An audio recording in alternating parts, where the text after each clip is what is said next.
Welcome to this meeting of the Joint Appointments Committee of Stratford-on-Avon and Warwick District Councils on Thursday, the 10th of March 2022. I'm Sophie Vale, the Committee Services Officer for Warwick District Council. For clarification for those members of the public watching, each council is represented on this committee by 6 councillors. The first item of business is the appointment of the chairman of the committee, who will take the role of chairman for the remainder of the council year 2021 to 22. Please, can I have nominations? Councillor Day. Thank you. I would like to nominate Councillor Pemberton. Any more nominations? Councillor Hale.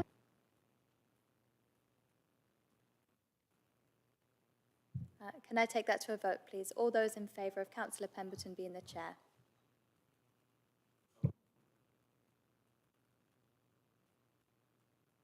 Any against? Councillor Pemberton will be the chair for the remainder of the council year. Thank you, Sophie. Thank you very much. So the second item on the agenda for today's meeting, members, is the appointment of a vice chair. May I please have any nomination for appointment of vice chair? In the absence of which, I'll nominate Councillor Richard Hales. And Councillor Day, you're seconding? Correct. Have any other nominations? No. All those in favour? Thank you very much.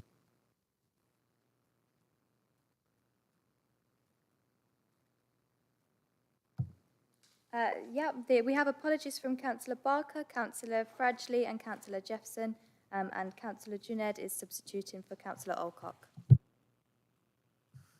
Thank you, Sophie. Next item, disclosures of interest. Members, do we have any disclosures of interest to note?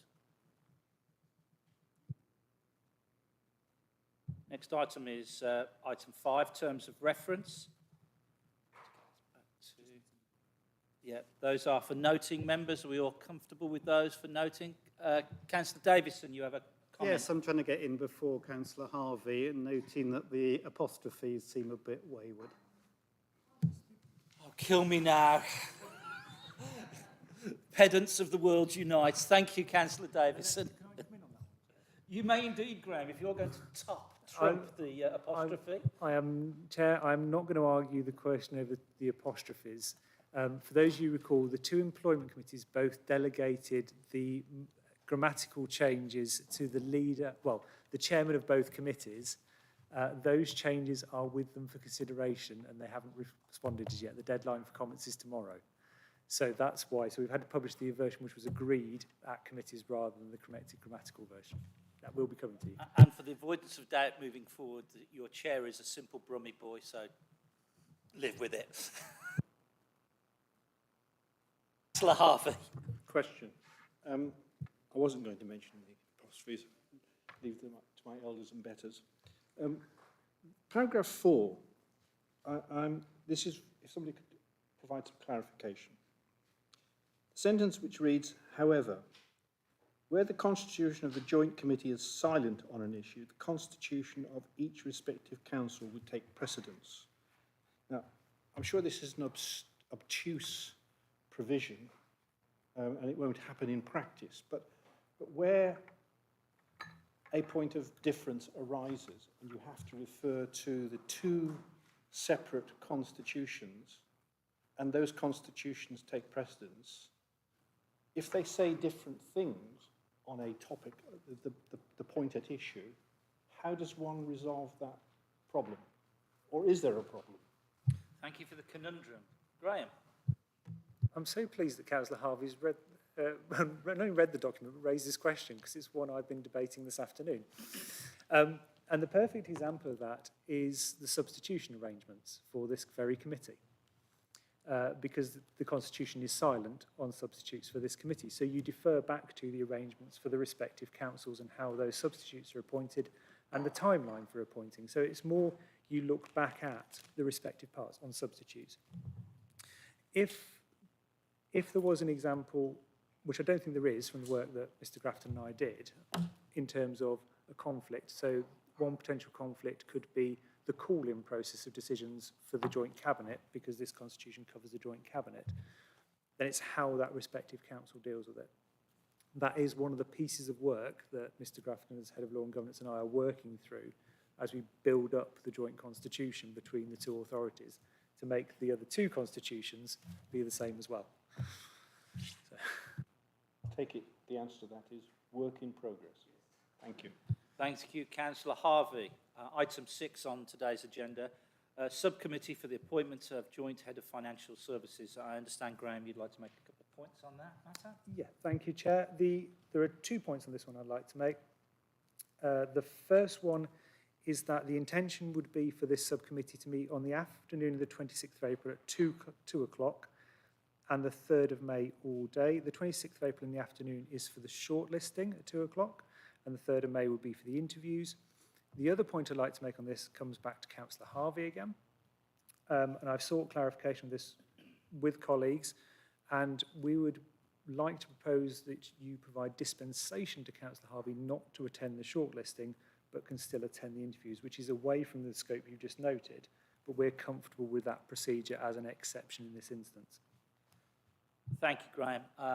From my perspective as chair, I'm comfortable with that. I've been involved in a number of recruitment situations where actually you're not actually involved in both, so I'm comfortable with that. Unless any members have got any other concerns, we'll note that dispensation.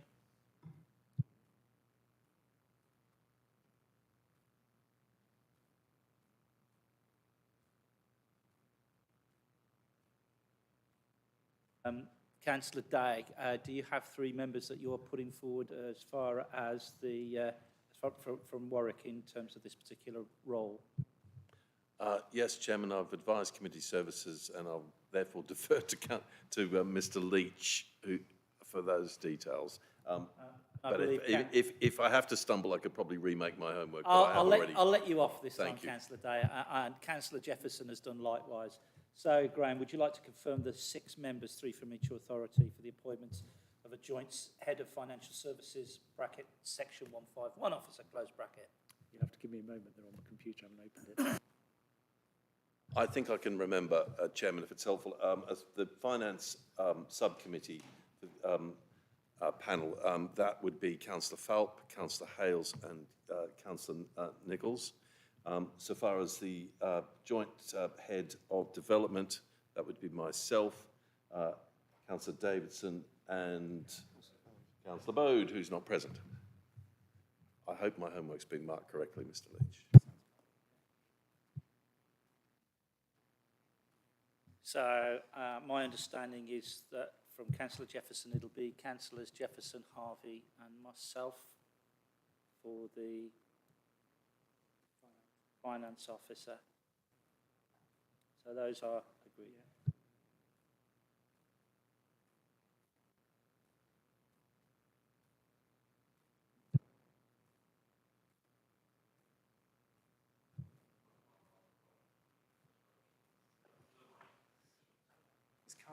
Projection, dear boy, projection. Well, I did pick up, thank you, Councillor Davis. I've just spoken to Councillor Junid, who's busily trying to park in St Peter's car park. She'll be here presently. I think we understand that the 2 councillors that the Lib Dems are putting forward to the 2 committees are Councillor Fradgley and Councillor Alcock. Don't know which one. I don't know which way around, I'm afraid, for which committee. Hopefully Susan will be here imminently. She's had about 4 void tickets so far and getting a bit upset with the car park machines. So she'll be here, I'm sure, any second.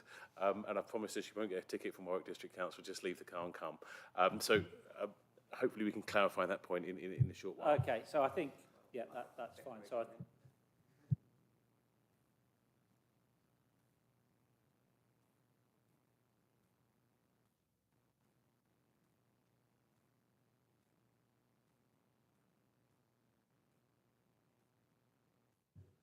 okay, I think we move to item.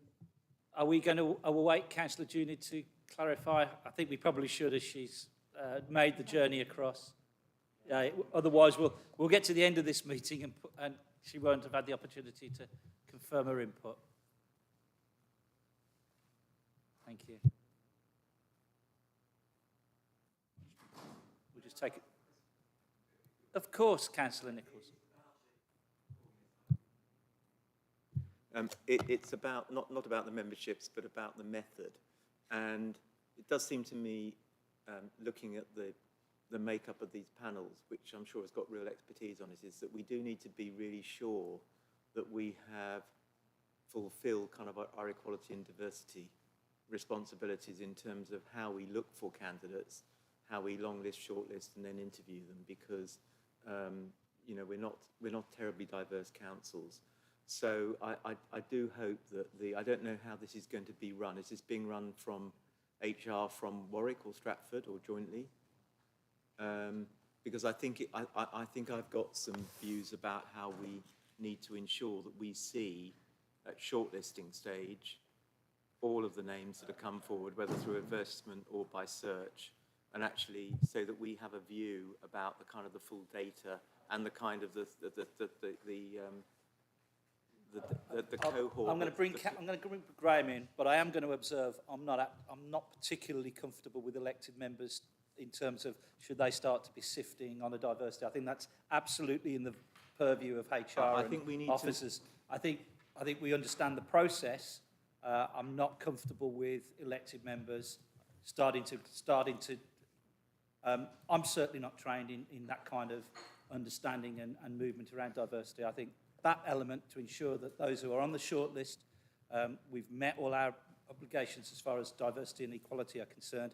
That is for the professional officers. I'm not at all comfortable, Councillor Nichols, to be perfectly honest, with elected members, whether they may or may not have a HR background, starting to have that level of input to candidates going into the process. But I'm now going to go to Graham, and I'd also then perhaps, if needs be, seek some further senior officer view on that as an approach. I understand what you want to try and do. Can I just clarify what I said there, please, Councillor? Thank you. And then you can ask for that advice.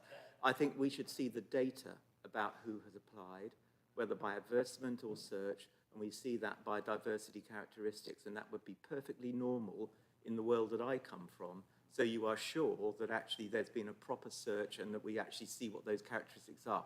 Nobody is suggesting that the members of the panel are going to do the work of HR for them. But secondly, if I may say so, in the future, I think, we should think as a councils about people having been on diversity and equality training before they sit on panels, actually, as well. That also is very normal in the world of commerce and in other public sectors now as well. So just making those points. Thank you. You're absolutely right that those who actually are involved in employment and recruitment processes should have had the appropriate training and support. I misunderstood what you said, Councillor Nichols, which is why I was concerned, because I think seeing the data and understanding the process is one thing, actually sort of starting to sort of get involved in the management of the process is another. Graham. Yeah, thank you to Councillor Nichols and thank you, Chairman, for the question. In terms of the first point, in terms of training, doing that one first, in the terms of reference, which was agreed by both councils, there is a bit in there requiring all of you to have mandatory training before you've sat on any of the subcommittees. Tracy Dolphin, as Head of People and Communications, is aware of that and will be arranging it for the two subcommittees prior to them doing the first part. That will include equalities and diversity in that aspect as well. In terms of seeing the data, I'm aware that that's something that, again, Tracy Dolphin has done on the previous recruitment for the Head of ICT, and that will be provided this time as well. The other part, in terms of the overall process, in terms of where we're advertising and recruiting, we are using West Midlands employers again as we've done with the previous recruitments, and we're using their expertise to target appropriate markets and individuals, if that makes sense. So not just your standard, but actually targeting some more focused groups. Comfortable with that, Councillor Nichols? Welcome, Councillor Junid. I understand you've had a car park trauma.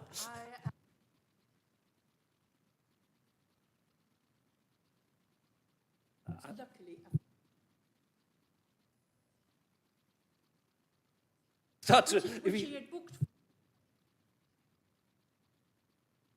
Right. And I can't get my car charged at electric car point.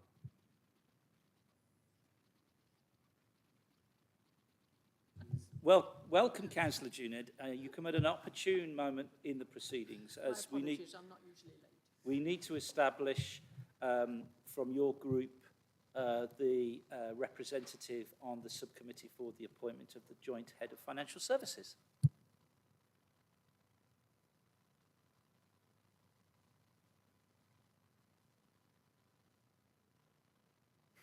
Okay. Normally it is Councillor Victoria Alcock.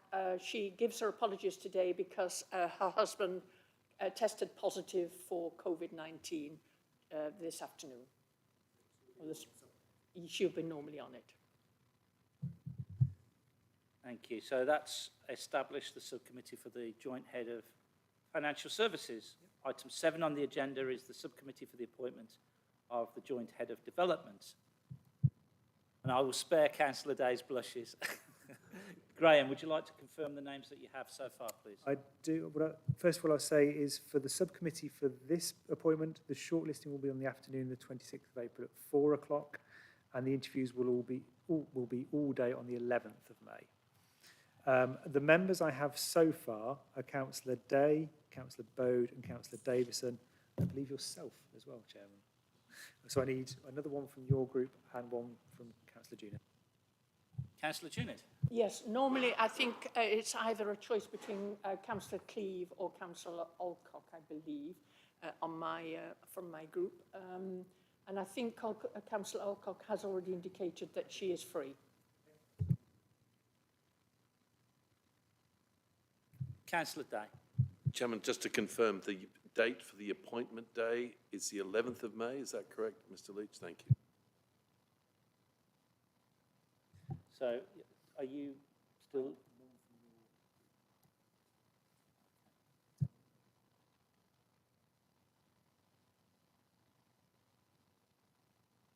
Councillor Harvey, can you make those dates? And what's the other date? The 11th.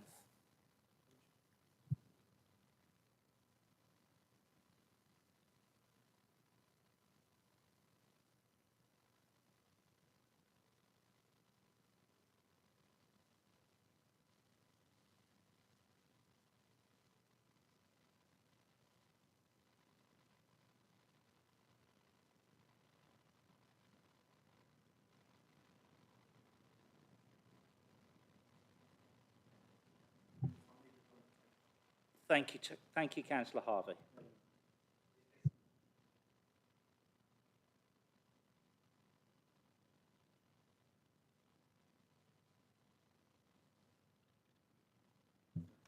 Item 8, urgent business. I'm not aware of any urgent business. And on that basis, members, unless anybody else has anything, I call the meeting closed. Thank you. Right.